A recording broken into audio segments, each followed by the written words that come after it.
So now we talk about the torsion. So shear, I mean, due to the shear, you can have the, this is a special kind of the things which is known as the torsion.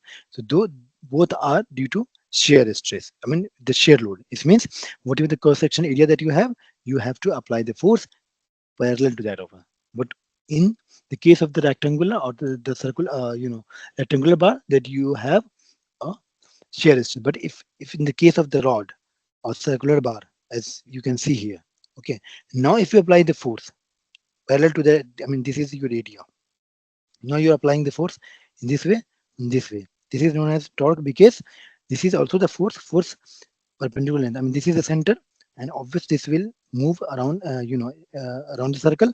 So this center distance is r, and this is the force. So T is nothing but force upon force multiplied by r. R means the perpendicular distance from the center. So center to this point, this is which is known as radius. So in this case, you can write this like F into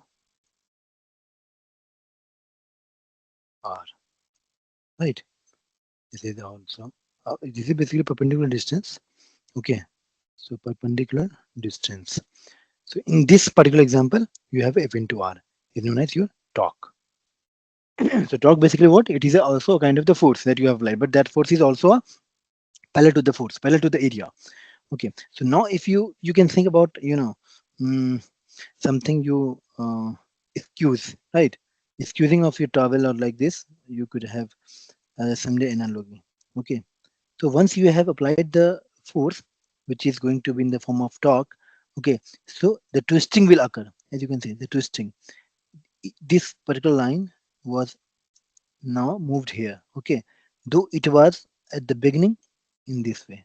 Okay, because you can think about the bottom is fixed. Okay, now you are applying the force in this way or in this way. So your material will get a little bit twisted. So in the twisting moment will come, and this angle, the twist angle, that is known as your torsional, and that would be your shear strain.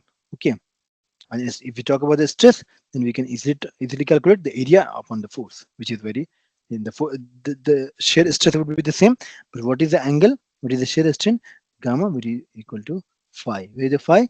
Phi is this twisting angle, as you can see here. Okay.